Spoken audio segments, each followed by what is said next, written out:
Back to Ghost. All the way across Fortier. In front! They score! Patrick tips it home! It's a 4-3 hockey game as the kid seems to be enjoying it on the top power play unit. 3-point game for Patrick.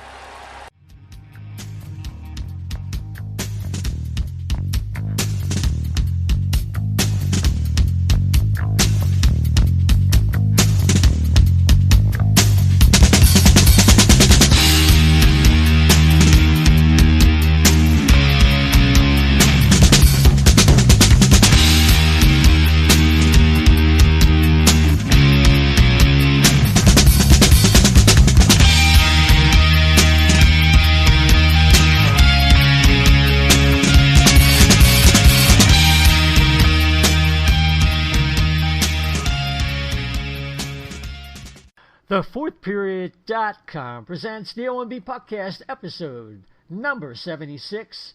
And are we returning to hockey? Well, we'll find out. We'll talk about that and a lot of other things that have come up since our last show. I'm your host, Isaiah. I'm Chef B. And Dan, the Flyer fan, has some issues at Shea, Dan, the Flyer fan. He will not be on tonight, but hopefully he'll be back with us next week and everything is fine. He does not sick or anything. I guess you should say that these days. But we do have a special guest who is joining us from FlyerFaceoffs.com. He's a returning guest, Kevin Fortier. Hey guys, it's a pleasure to be back on with you again. I always have a great time. You can follow me on Twitter at KS Fortier, or the podcast is at Flyers Face Off, and I just created a website / blog, whatever you want to call it, for the show, and have my first article for from that blog that we're going to be discussing tonight. So thanks. Yeah, absolutely, and the website is FlyersFaceoffs.com, FlyersFaceoffs.com. So somebody had the name without the S. So I think it might have been the Mike, the guy that started the show way back when. So I had to make it plural. Kevin, before we get into some things that were covered in your article, I just want to give everybody some updates and we'll get some feedback. Chris Johnston from Sportsnet told us yesterday that today was the day that the teams will be expanding training groups from 6 to 12. And, as people are probably well aware, if they're fans of this show and other hockey podcasts, there have been players working out locally, and they were not to exceed 6 players, but starting today, that would go up to 12. And, of course, all the players are tested. And so, they are marching toward this Phase 3 program. And also, Andy Strickland today, late this morning, releasing on Twitter. He's well connected out of St. Louis. He's said he's hearing lots of progress being made on a CBA extension between the NHL and the PA.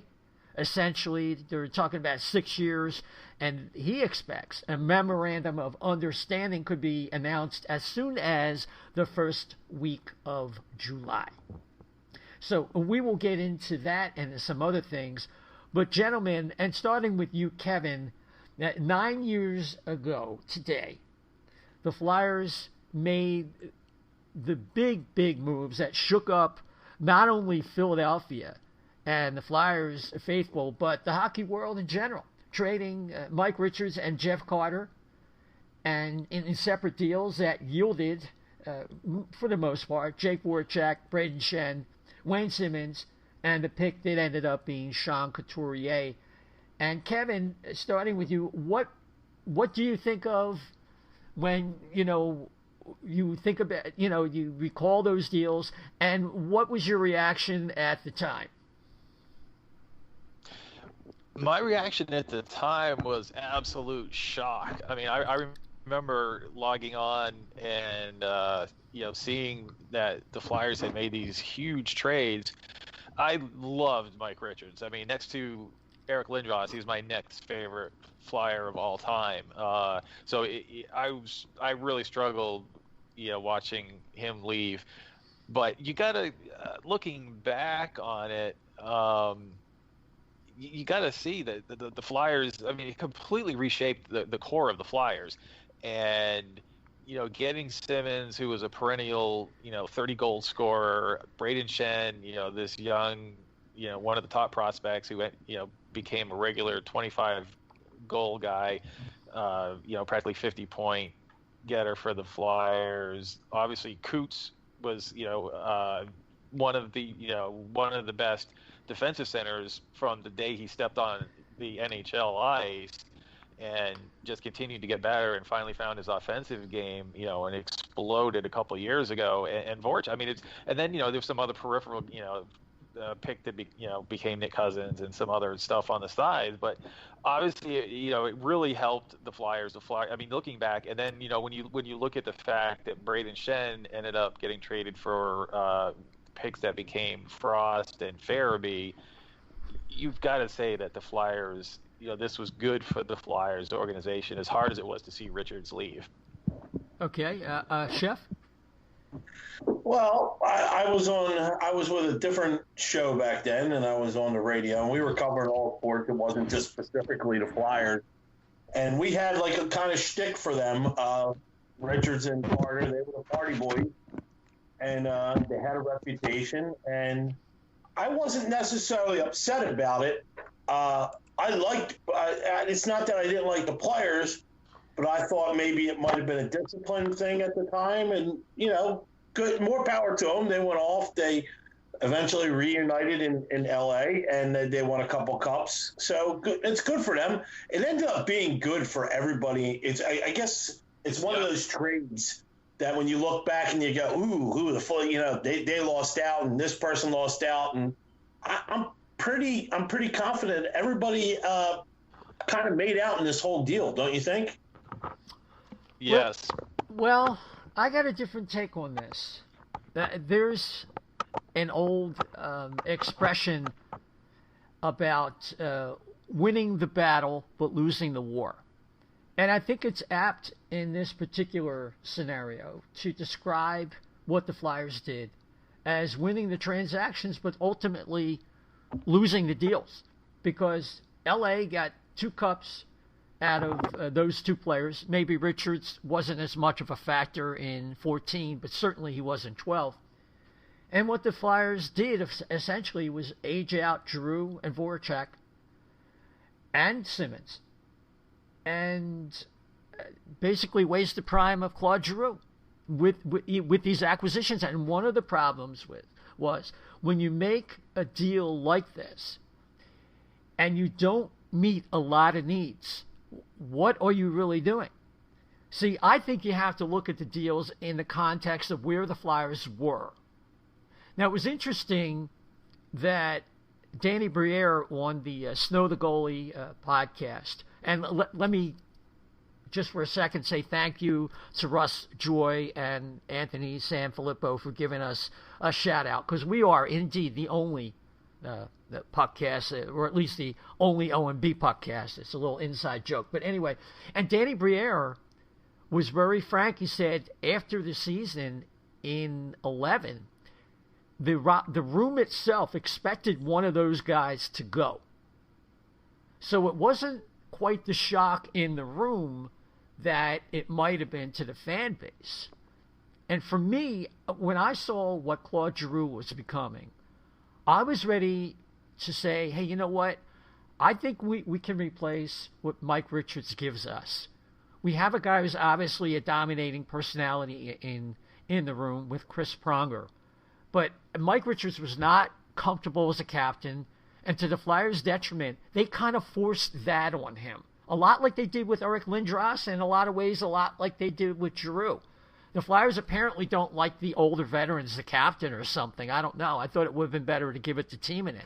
So I think it kind of fed into Mike feeling a little uncomfortable in that role. But I felt that Claude Giroux was ready to be a star. And if they kept Carter, that would give them a great 1-2 down the middle. And they could maybe get a defenseman, which they really needed at the time, I should say. And obviously they traded both of those guys. And there were issues that involved culture. I remember hearing from Mike Richards, someone who had spoken to Mike Richards' agent. It might have been Andy Strickland, but I'm not sure. So don't quote me on that. But he said something about culture change was something that was relayed to Mike Richards' agent. And Kevin, if you recall, they had the NHL kind of changed the rules on these extensions because both Carter and Richards were traded before like these no trade, no move clauses were ready to kick in. Yeah, that's true. And you bring up a good point, right? I was kind of evaluating it as far as looking at talent-wise and production. They more than got offset the loss of production in the players that they ended up getting. But you're right. I mean, what did the Flyers do after going to Game 6 in 2010 and then I think getting swept by the Bruins in the second round in 2011? They won that first round against Pittsburgh in 2012, got swept, and then they haven't won a playoff series since, and they've only been in the playoffs every other year. They went from being an elite team right on the cusp of winning it all to not being much of anything. And, that was certainly disappointing to Flyers fans, even though they replaced the talent and the production that they lost with those guys. I think Mike Rich's biggest asset was the way he played on the like a smaller Lindros. He would go out there, he would hit, he would fight. He was, had super high energy and aggression. Remember that hit in the series against Boston that knocked Krejci out, the shift, against Montreal. And I think for like 3 years in a row, he was the leading shorthanded goal scorer in the NHL. So some of the things that he brought to the ice, weren't necessarily the things that he would bring as a captain. It was just the way that he played and the energy that he brought with him. And they definitely lacked that. And then, of course, they lost Pronger in Game 9 of the following year. Yeah, and he never came back. So, and that was a huge loss. So they lost that whole demeanor that they had really big in Richards and then losing Pronger. Yeah, that was a big deal, and that's one of my criticisms at the time was they were relying so much defensively on guys that were really old. As great as Pronger was it realistic going forward to get a young group of forwards and then be so old on the back line without a plan? That's kind of tough. It seems like it was disjointed. They were really taking a big gamble with the goaltender who and that's part of it too, because at the time they justified it publicly because, well, if we want to afford our new goaltender, we have to move on from these contracts. Well, that kind of turned out to be a little bogus, as it turned out. So obviously I have very strong opinions about this because it burned me that they traded these guys and didn't really have a plan going forward. Okay, I was okay with the trades and the value, but what do you do with it? And here we are in the 10th year, and they won one playoff round. So, Chef, I've been talking a lot. What say you? Yeah, we all kind of know the backstory about how we got Briggs-Goloff, But the thing was, I mean, how much of that was forced from above? Like you hear stories like by the time Homer got to the meeting already, and I'm not sticking up for Homer. He definitely was aggressive and he definitely tried. And there were some great moves he made, some not so great. But how much of that was decided before he even sat down at the table? So you were kind of like, maybe there was a force, and we know how Mr. Snyder was. As great as he was, he liked to voice his opinion a lot. So I'm kind of with you. I know the defense is old. I know it was old. I still think it was the better deal at the time. I think it was, like I said, it was a discipline thing. I think they're, because there was a lot of stories coming out of there about the drinking and the partying and all that. And I get you have a younger core, and you don't want them to be introduced to bad practices or whatever it was. But yeah, I still like to trade long term. I mean, I still think we did okay. Aside from the fact that we didn't have a coach for years, and we didn't really right. We didn't really have a coach for years. I mean, we replaced Lappy with. Yeah, Lappy was a dead man walking by the time his end his time here. I mean, I don't want to get too far afield with this whole thing, because then we could get into the whole decade of mediocrity and all that. I guess let me ask a question here, Kevin. Looking back at what the Flyers needed and where they're at, and the futility since they made that trade, because that's what it's been. Would you have rather had Dougie Hamilton than Sean Couturier? Well, I mean, I have to be honest. I was screamed for years after that draft pick that they didn't take Dougie Hamilton. The like you were saying, I mean, the Flyers were so old, on the back end. They desperately and they didn't have any right-hand defenseman that was worth a damn. If they even had a right-hand defenseman, I'm trying to remember back. I mean, you had Carl Pronger, Timonen, and what's his face there, Coburn. Those were all for the top. Right? Yeah. Well, Mazzaros was 2013, I think. Wait, was he? Yeah, he wasn't there yet. So your top four guys who were actually, they were good players, but you didn't have a single right-hand defenseman. So and then when they didn't take Hamilton, then I wanted the guy that Pittsburgh took. Not Neen. What the heck was his name? Oh, Olimata? The defenseman Pittsburgh. Yeah, Olimata. The next year. I knew that wasn't right. Yeah, and then that was the other thing that I completely lost my mind over is, then they in the very next year in the first round they took another defensive center instead of taking a legitimate defenseman who was on the board in Mata. And it was like, guys, what the heck are you doing? You have absolutely no pipeline and defenseman whatsoever.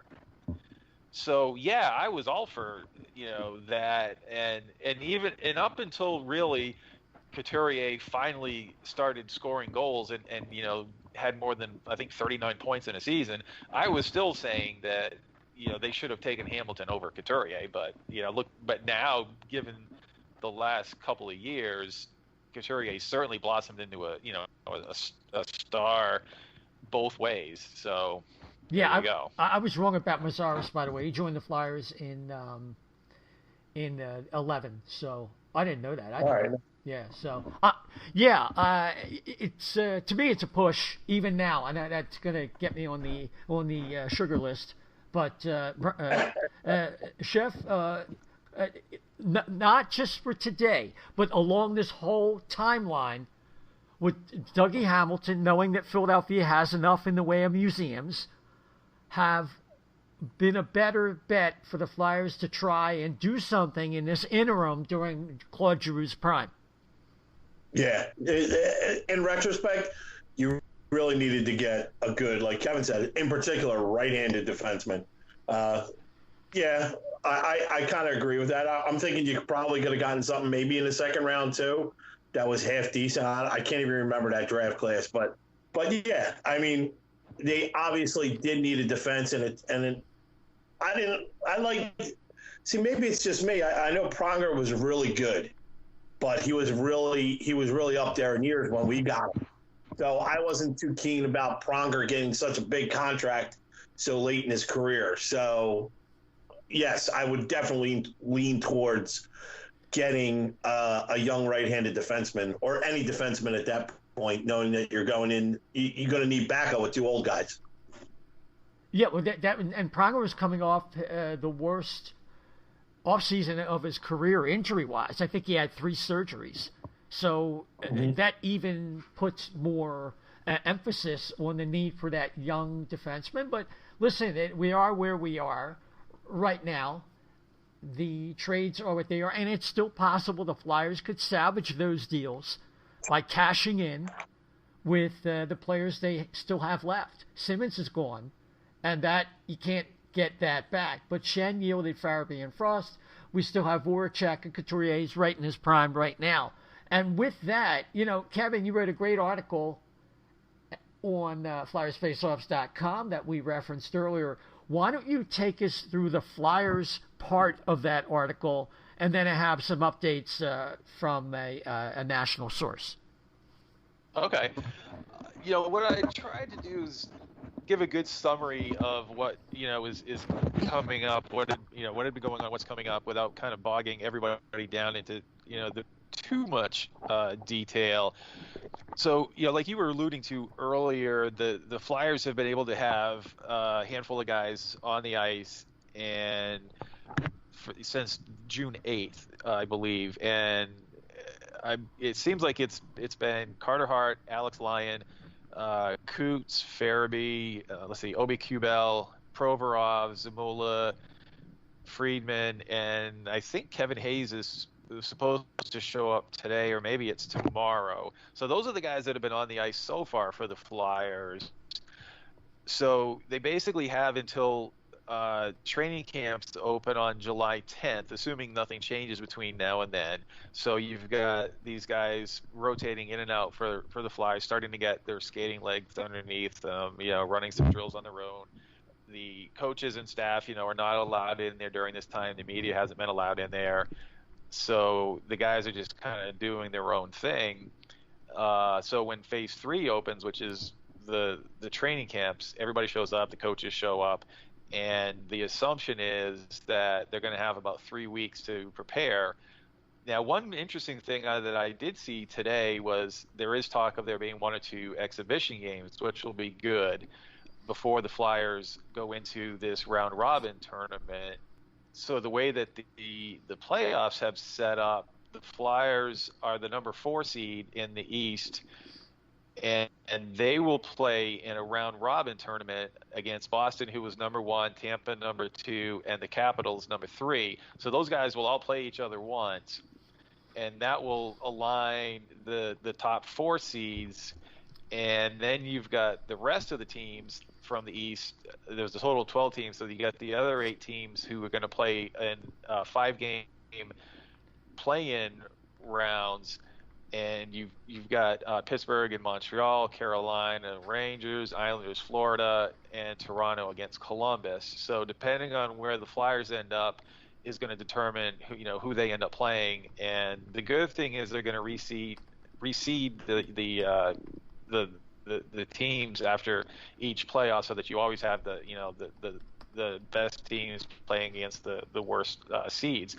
So the Flyers, my assumption is they're probably not going to make a lot of changes to the lineup going into the playoffs.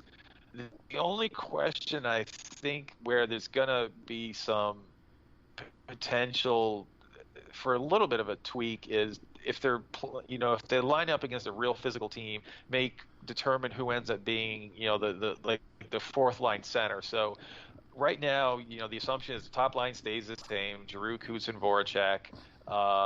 It was Lawton, Hayes, and Konechny, JVR, Grant, Pitlick, Raffle, Thompson, and O&B Puckcast. Now, Farabee could potentially replace somebody.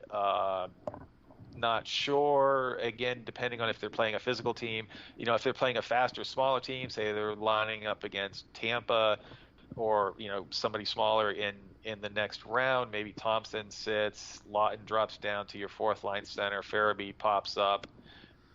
But I don't really see any other changes. I don't anticipate Frost jumping in. I think your defense pairs are probably going to be the same as they were in the last game. So Ghost was playing over Haig, and I think they'll probably stay just because Ghost has a little bit more versatility and a little more offensive upside to his game. So Provy, Niski, Sanheim, Myers, Ghost, and Braun. And I think that's kind of how it's going to line up. And, hopefully if you don't see another delay for the COVID illness or anything, we'll see the camps open up, and then we'll see playoff hockey sometime probably the first week of August. Yeah, and just an update today from Chuck Fletcher. Oskar Lindblom was on the ice. He skated for, what was it, about 40 minutes or something like that, which is absolutely amazing. And, they put something out there that, because we had a premature report that somebody did, and I had to apologize, but it was from another podcast, put our name in there, and I just retweeted it, and it got into a lot of, you don't want to report the wrong thing, but yeah. So he was back on the ice today at the skate zone. Yeah, they interviewed him, and he said it was fun to be out there again with the boys. I don't think he's done his treatments yet, but it's pretty amazing, that he could get out there. And, Chuck Fletcher said his hands are still there. It is remarkable to think that with all the treatments he's had, he was able to go out there today and still show the skill and still have the stamina to skate for 35 to 40 minutes. And that really is something. It gives you hope. That's awesome. But maybe by January, February of next year, he could go for a conditioning assignment. But I'm not going to jinx anything, but I thought I'd throw that in there. Oh, one other thing. We were talking about Dougie Hamilton. Just if I recall correctly, Jonas Brodin was actually, of the Minnesota Wild, was actually higher on the Flyers draft list than Doug Hamilton. So for people that are screaming at their phone, I figured I'd throw that in there. Chef, go ahead. What was funny today, after hearing that, it was all over Twitter about what the heck is he doing and all that. And I saw the comments, and I'm not going to delve into my personal life, but there's a couple of things that made me sit there and think, why is it anybody else's business what he does at this point in his life? He's a grown man. I think the tweet was like, what is he doing? Somebody get him off the ice or something along those lines. And I'm like, and I just tweeted out there, I put it out there, and I just said, look, he's a grown man. I said, who are we to question his decisions about treatment? Like, he knows the risks, and he had to know the risks before he stepped out there onto the ice. And I think what nobody took into account too about, like, if you ever had anybody that had to deal with cancer or any kind of like really crippling illness like this, is the mental state is very important, very important. So to me, I mean, like, mental victories in games, don't count for much, but in mental victory in this case, in the game of life, I'm sure it counts for a lot. And I think that it was a moral victory for him to get out on that ice and just sit there and go, okay, that's one more thing I checked off my rehabilitation list. I got out there. And I think that was great. And the panic and treat him like we have to treat him with kid gloves when he's a grown man and he makes his own decisions. I thought it was kind of a little too far out there. Well, I mean, it doesn't take a village. I mean, he obviously had to get clearance from his own doctors and from the Flyers staff. I mean, what else can you say about it, But, Kevin, any last comments before I want to give a comment, an update from Larry Brooks? No, I mean, I just think that when you have somebody like Lindblom, who's been playing his whole life to get to the NHL, I mean, he wants to be out there on the ice. That's going to make him feel so good after everything he's been going through to get out there and skate. I bet he felt absolutely phenomenal being out there. So screw it, what anybody else has to say about it. Yeah, but not only that. Picture, you could see his smile. You should see the smile on his face in the pictures that somebody posted out there. I think it might have been Zach Hill, maybe. I'm not sure. Yeah, probably. But you just saw the smile on his face was ridiculous. It was ear to ear. I was so happy for him. Yeah, and I mean, he has more treatments and things like that. Just the idea that he was out on the ice, and if he had some difficult treatments, because sometimes you take the infusion, And the first couple of days are pretty awful. Well, this will help him mentally to get through that. Yeah. And that's as much as I want to say. It's great to see, and we'll take all the good news we can get these days. But from the New York Post, kind of piggybacking what Kevin's talked about, and has more to talk about with his article, Phase 3 will run in training facilities at the team's location from July 10th to July 23rd or the 24th. And at that point, the teams will travel to one of the hub cities, which, like we reported last time, that Vegas seems to almost be a shoo-in to be one. And the two hub cities will be named within the next week. It was speculated that in addition to Vegas will be a Canadian city. I know they're really trying hard to get it. Edmonton, Toronto, and I don't know, Calgary was in that mix, or Vancouver. Not Vancouver, right. Oh. Yeah, Vancouver. Yeah, so they're not sure. Nothing's been decided. I think Columbus and Pittsburgh have been ruled out. Chicago's out, but nothing official. Out? Yeah, I think Chicago's out.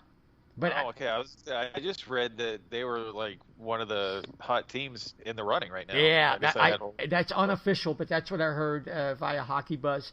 So if they have two West Coast teams and all these games start at freaking 10 o'clock, that's gonna suck. There's no way they'll do that. Yeah, but they don't necessarily have to start at any time. They can start whenever. Yeah. You know what I'm saying? It doesn't matter. They're not going to have any fans, so what does it matter? They're going to start when it's good for their TV ratings. So we'll have afternoon games. No big deal, because there's no fans they have to worry about. So keep that in mind. So Phase 4 is slated to start on July 30th, and all the remaining 24 teams will continue to Phase 4. They'll play one exhibition game apiece before the start of the postseason. And thereafter, you have the 3-game seeding round robins or the best-of-5 qualification round series. So you're going to have two different worlds. The teams that make it playing, they're already in the top 4 seeds, or they're playing each other. And then you're going to have the playing games between teams like Edmonton and Chicago that weren't necessarily going to be playoff teams to begin with. But then the NHL rosters will be set at 30 players for Phase 4. And that includes depth goaltenders. Apparently, they can carry as many goaltenders as they wish. E-bugs everywhere are upset about that. The expansion of the active roster will probably be to 27 players. If 30 might be a little bit out of control. Now, all of it is contingent upon a final formalized agreement between the NHL and the NHLPA regarding the COVID-related prevention, testing, reaction procedures. And obviously we've had some infections during this Phase 2, but these are younger, healthy players, so it is not expected that even in areas where they have increased testing and more positives, if you're not seeing a spike in hospitalizations, what's actually happening is it is burning through a healthier population and creating at least a temporary herd immunity. It's something we've talked about. So I'm going to go into that a little bit more a little bit later. David Pagnotta reports from the fourth period that he is hearing that the final 2 rounds will probably be played in only one of the hub cities, and he thinks it's more than likely going to be Vegas. But again, that is subject to change depending on some of the things that are fluid right now. So, Kevin, what would you add that you covered in your article there? I think between the two of us, we've covered a lot of it. Just real quick, I went through the teams that are in the East. So out in the West, St. Louis is number 1, then Colorado, Vegas, and Dallas. And in the qualifying round matchups, you've got Edmonton versus Chicago, Nashville versus Arizona, Vancouver versus Minnesota, and Calgary versus the Jets. So you got some pretty decent matchups there. I'm looking forward to seeing hockey again. Hope it doesn't get delayed. I hope the players, are able to stay safe and they're not. Like Vegas would be a great place, right? Because there's so much some of those casinos are basically like, built in cities amongst themselves. So at least the players, there's going to be plenty of room. There's going to be stuff for them to do. There's all kinds of, hotels, resorts, whatever, as opposed to being, locked up in someplace up in, Edmonton or someplace, where they might go a little bit stir crazy. And then one other thing I guess we could talk about is the draft. So Bob McKenzie had sent out a couple of tweets so that the 8 losing so Friday the 26th they're going to hold the draft lottery. 15 teams who 7 who did not make the playoff format, and then the 8 teams the 8 other teams will be in the lottery. They're going to have the same odds as in the previous years. And then there's going to be a phase 2 of the lottery that will be conducted sometime probably after, before the playoffs. But it's going to be, it's kind of weird, right? Because then free agency is going to happen sometime, after the playoffs. So one of the things that it's going to impact the Flyers, where they've got several guys that are unrestricted free agents, but not knowing the health status of, say, Lindblom and Nolan Patrick, it's a little bit tougher for the Flyers to make decisions on guys like Pitlick and Grant. I think Thompson is gone. Yeah. I don't think they're going to be able to bring Braun back, but with the forwards, with the unknowns hanging over them, with Patrick and Lindblom, having this free agency period, it kind of puts them in a little bit of a limbo. And there's one guy that Wyatt Kalniak that I think they have until the 26th to sign. But again, with the fact that they're right up against the 50 contract cap limit, it's hard for them to again make a decision on whether they want to sign him or not knowing how many of these free agents that they're going to end up re-signing. So, that's one thing that's hanging out there that's going to be, a little bit more complicated for the Flyers as opposed to some of the other teams, I think. Well, you know what, Kevin? It's possible that the CBA might include some provisions in there that help the teams out, especially with a cap that's going to be flatter or even contracting. Yep. And all things considered, they might have exceptions. I'm not sure. So that's something you also want to keep in mind with that. And we'll have to see. Yeah, there's no doubt that everything's different. Everything is fluid and subject to change. And yeah, that'll be interesting. They do have a lot of people, like you said, and we're not sure about Lindblom. I'm kind of writing off until, probably till deeper into next year, at the earliest, if it's even possible. I'm just glad it looks like things are going well so far. But yeah, Patrick is to me, that's the fulcrum of their off season. If they think he's coming back, that's a big deal. Then it's goodbye, not only Nate Thompson, but goodbye Derek Grant. And, then we don't have to worry about what Lazinski, however you pronounce it this week, is doing. Chef, any thoughts before we move on? No, not really. I mean, like you guys hit it. I mean, when we talked about before the season stopped about the cap situation and signing agents, I mean, and realistically, before any of this happened, you had to sit down and seriously think. Okay, you understand you have the Nolan Patrick and Oskar Lindblom situation. How do you? I mean, what do you do? I mean, I don't.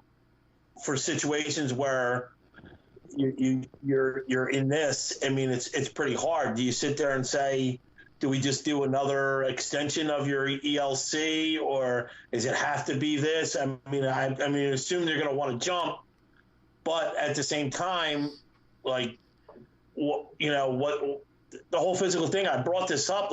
What is the fair offer that you make both these gentlemen? That's fair for them and it's fair for the club, because it's a big unknown still. Yeah. So, and I took a little heat where I wasn't insinuating that they shouldn't do anything, I was insinuating that it's going to be a very, very hard choice. And, I think, Kevin, you had said you don't see Braun coming back. No, I don't think so. They're not going to have the money to do it. I think it depends on how he plays. I'm sorry, go ahead. No, I was going to say, I think it depends on how he plays. If he really makes a good impression. Exactly.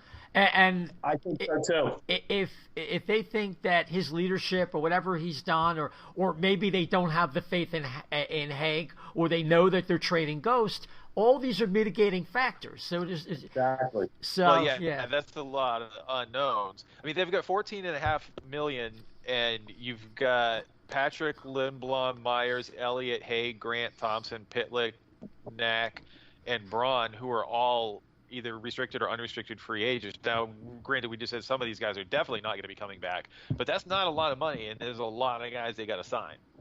Well, that brings us back to the CBA. Let's keep our fingers crossed with that. I hope it just stays flat and doesn't shrink at least. Yeah, that's what it's praying for. Well, I would be surprised if it shrunk. I mean, given the economy, all the lost revenues, I would think it's probably likely that it's going to contract. Right, which brings me again, without belaboring the point, to see what this agreement will entail with regard to exceptions with the cap. But gents, let's move along. I just wanted to make another brief statement with regard to the positive tests, and a lot of people freaking out. Forget it. It's not worth it. Oh, I don't know why they're even trying. Let me just say this and try this one more time for certain people. Listen, you just have to keep going. And this is DB and Dave Pagnotta were talking about this on the Hot Stove Show. Life goes on. We tried locking down. That didn't work out. In fact, had we been smarter and just protected the vulnerable people, because we know who's going to get this virus and really have a problem, more people, healthy people, who probably would have had little in the way of symptoms would have gotten it. And we would have built up a little bit more herd immunity.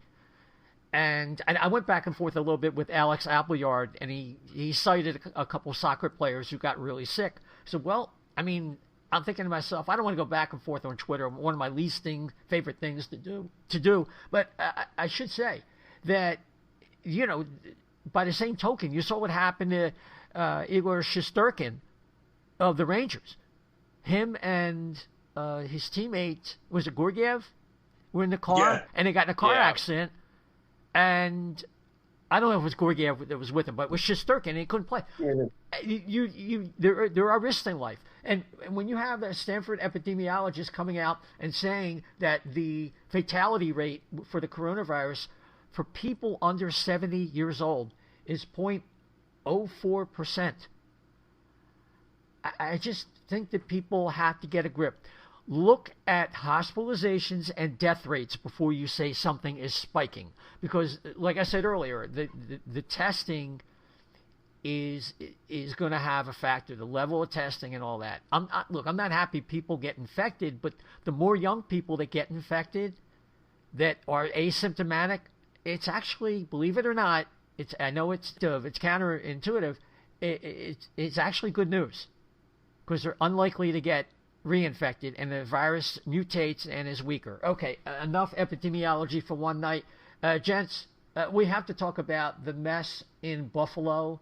The Sabres basically had their version of the Saturday Night Massacre, except that it happened last week, during the week, where having previously announced that Jason Botterill was staying, a few weeks later, not only did they fire Jason Botterill, but they blew out everything except Kevin Adams, who had been actually on the business side of things. They didn't even have a search. And Shep, it's really interesting. 3 days after Pegula says Botterill's going to return, Jack Eichel comes out, I think it's like 2 or 3 days later, and says he's not happy, and it's like almost like sounding the alarm. A few weeks later, here we are, and like the scouting staff is gone. I mean, this was like everybody was lost on a plane crash, God forbid. It's funny. I was going to bring up about how much of this do you think it was Eichel? I mean, like, I think Dan had done did that interesting article for Brotherly Puck and Pod that, the price it would cost for him, and everybody was salivating over the fact that they thought they could do it. Maybe it was just him going, look, man, if you don't do this, I want to seek my options elsewhere. If we don't get better, I think they kind of panicked a little bit. I don't know if I would have went to that extreme.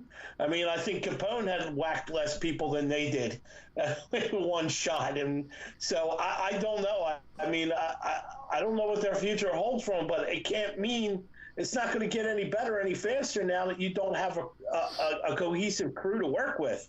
Maybe a little bit at a time you replace pieces here and there, but wow, your whole infrastructure is gone. A lot of the scouts that I probably had a hand in drafting him are gone. Well, I think anybody could have drafted him, but I get the point. Kevin, Dmitry Filipovic, always a good follow on Twitter at DIM Filipovic. He says, his tweet's really funny. It got kind of snarky. It's weird how the Buffalo Sabres not making the playoffs in 9 years perfectly lines up with the 9 years they have been owned by the Pagulas. That's got to be a pure coincidence, so it's good that they're going to have more of a say in hockey decisions. What do you say, Kevin? That was actually kind of funny. Yeah, I don't know. I mean, I don't really pay a lot of attention to Buffalo. I mean, obviously, everybody started, talking Jack Eichel when he made those comments, and what would you have to give up to get him on the team, and would it be worth it, and all that. I mean, yeah, they haven't made the playoffs in 9 years. This is going to make it more difficult. There's definitely some key pieces that they need to have in order to make that next step. But yeah, I mean, it certainly seemed like they just put everybody against the wall and shot them all. Yeah, I mean, Kim Pegula says, we don't think this is a rebuild. Let me see. They have some really good players, but they're stuck with Kyle Oposo, who, when he's not at home, is immediately in the tub. And then you got Jeff Skinner, and you knew that was a lousy $9 million contract, but it almost like their back was up against the wall. Now it's a lead weight because he's hurt a lot. And while he's a good player who can be great or have great moments, he's not, in general, a great player. And they have no goaltending. And they have one defenseman they rushed, Ristolainen, who they're probably going to have to trade because they have, Dahlin, who looks like the real deal. But it's a mess. And John, and have you looked at their team, their next season? At the end of next season, they've got 5 UFA forwards and 4 RFA forwards. So 9 out of the 12 forwards are up in one way or the other. I know, and the only one that stands out is Reinhart, who's a pretty rock solid player, who apparently had drawn the interest of the Flyers at one point for somebody. I mean, Jimmy Vesey's nothing special, and Victor Olofsson is an RFA. He's a nice player. I don't think he was a 7th round draft pick, so I don't think he's going to have a gigantic ceiling. And then this Lawrence, is it Palut or whatever, went back to the KHL.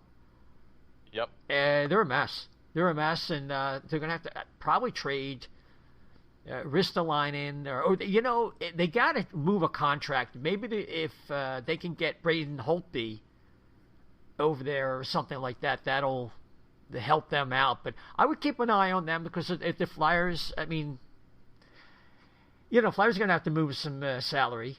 Maybe if they move Ristolainen, they might be interested in somebody like Gostisbehere, and who knows? But they have a lot of changes to make over there, and very interesting. I'll close with this. John Vogel out of Buffalo. In my first 10 seasons covering the Sabres, there were 0 coaching or GM changes. In the last 8 seasons, there have been 8, and that speaks to the mess that is going on in Buffalo. Chef, any final words?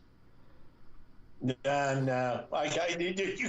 You can't talk much more about that mess. So, no, it's that's a team I know Dave Pagnotti was talking about, yeah, but, get a goalie, do this, do that. They could make the playoffs. And the problem with that is, or you're just going to patch like the Flyers did. And then you're going to go through a long period, and then eventually, like you referred to earlier, Kevin, Eichel's going to want to tap out and go somewhere else, just like Ryan O'Reilly did. So it's an interesting hockey soap opera out there. Yeah. I mean, and to your point, obviously other than Eichel, Reinhart is the only one of their forwards that I would have any interest in. I mean, given the fact that with all the Flyers prospects, there's nobody else on their list of forwards that I would even have any interest in. No, not for what they need. I mean, I like Marcus Johansson, but I mean, no, we don't need him. No. And that's it. They have Wayne Simmons. Oh, that's over. Oh, thank you. Love Simmer, love the Wayne train. But Chef Dan, the Flyer fan, our buddy Dan Esch from Brotherly Puck wrote an interesting article which refers to his favorite NHL player, Samuel Morin. And it is a kind of like a running joke, but we don't think Sam is a joke.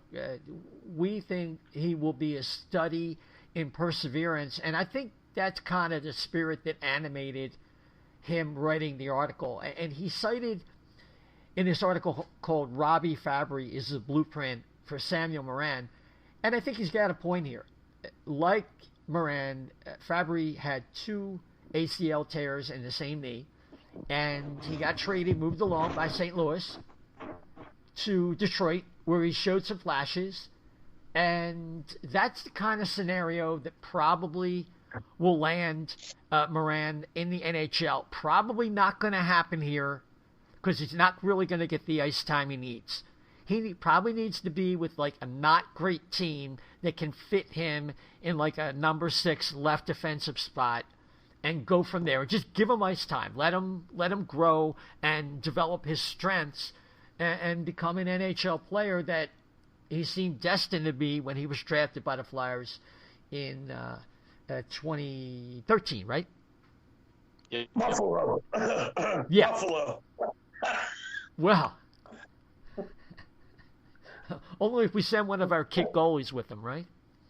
Yeah. I thought it was funny. You could definitely see him ending up somewhere on a less talented team that has a chance. I mean, I don't know if he'd fit in there. He might fit in somewhere like Chicago. That would be pretty decent for him. But I wish him the best, and I hope he gets to be something.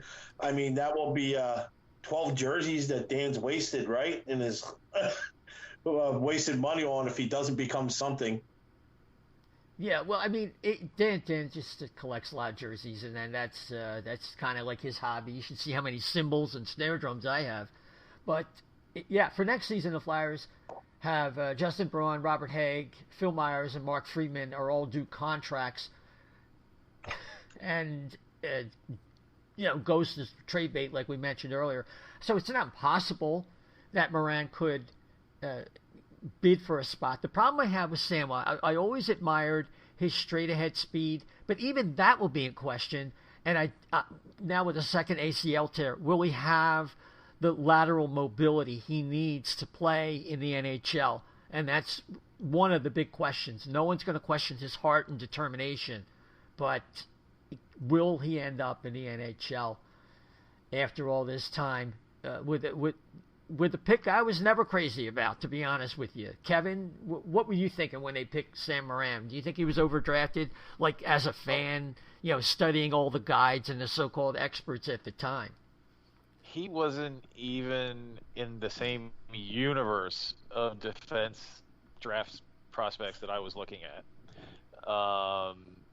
My number one was Ryan Pollock, then Josh Morrissey, then the big Russian that plays for Colorado. Oh yeah, but Zherdev or something. What the fuck is his name? whatchamacallit, what are we looking at here? I'm looking at 2013, Sam Morin. Oh, yeah, Zadorov, Nikita Zadorov. Zadorov, yeah, Zherdev. Yeah, I mean, that was just mind-boggling. I mean, Robert Haig was actually ranked higher than Moran was. So on some boards, yeah. Went completely off script to pick him. It was another one of those mind-boggling selections. But but he's been he's been around. He keeps getting injured. It's unfortunate. He should have started over Sanheim 2 seasons ago.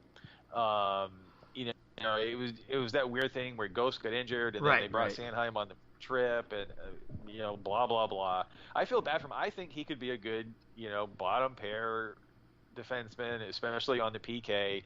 He'll clear the crease. He's got massive wingspan. He actually uses his stick really well. That's one of his best attributes is the way he uses his stick to break up plays. And he does a good job keeping guys to the outside. So he's a decent stay-at-home defenseman and PK specialist type of guy. And he gives you that physical edge, right? If people start getting a little too crazy, you got to answer to Sammy like all these years. Chara has been there for the Bruins. It wouldn't be bad having a big physical, defenseman like that. Could he end up being the 7th D-man for the Flyers this coming season? It's possible. Do they end up trading Ghost? Like I said, I don't think they're going to be able to re-sign Braun. So maybe, you've got Ghost and Haig as the bottom pair, Morin as the 7th defenseman. If Ghost has a really good playoff, because he didn't have a very good season whatsoever. No. But so I don't see that, though, because I just think that Sam Morin needs playing time so bad. Well, yeah, he does. And that he's going to have another AHL stint, and then at some point he's going to need NHL time to see if he can play, like in the scenario that I envisioned earlier. And that's the part with a team that's contending. The Flyers will be a cup team next year, hopefully. They'll be one of the contenders if they don't get it this year. Are they really going to want to have a kid like that as like a number 7 guy? That's kind of like all I'm saying. Yeah, that's fair. That's fair. Yeah, so I don't know that freed that guy either, but yeah, I mean, we'll just have to see. It does. Because what was so bizarre is I saw both of those injuries, and neither one of them looked like anything. And then you hear he's got a torn ACL. I mean, they both just look like little hiccups. So it was really surprising. Yeah. So that's something to look for, and we'll be rooting for Sam, that's for sure. And of course, we know Dan will at Brotherly Puck and Brotherly Pod. Let's check his stuff out there and all the fine podcasts that they do over there as well. So I think people need to keep their spirits up, even in the midst of these positive tests and things like that. Once they get in that bubble, hopefully, if the players comply. And that's a tough ask when nobody's saying it's not, that the things will work out. Yeah, so that's what we got for you tonight. And Kevin, why don't you give us some information if there's anything I forgot to mention in some of the areas that we covered today, by all means give us your final thoughts and give us your contact info for your burgeoning new site. Yeah, thanks again for having me on tonight, guys. I always have a great time being on your show. I don't think I don't think you left anything out. I like what you said. We've got to stay positive. Looking forward to the teams getting back on the ice. Looking forward to seeing some hockey. The players obviously have to buy in, like you were saying. I know the big news the other day was Austin Matthews testing positive. But obviously, hopefully he'll. Being a superstar young athlete, he'll get through this rather quickly. They'll pick the hub teams. They'll get the training camps going and start the playoffs. It's going to be it's going to be fun. I can't wait. I'm looking forward to it. And if you want to follow me personally on Twitter, it's at KS Fortier. The podcast is on Twitter at Flyers Faceoff, and the address for the corresponding website for the podcast is at Flyers Face Offs, plural. Again, thanks for having me on, guys, and go Flyers. All right, fantastic. And just remember, a reminder that the training camps, July 10th is the day that we all kind of look forward to as the players come in and out. Chef? You can find me at Chef Del FB, Chef at Team Pub on Instagram, and you can find me at Steam Pub on a regular basis. Fantastic. And you can follow me, Isaiah, on Twitter.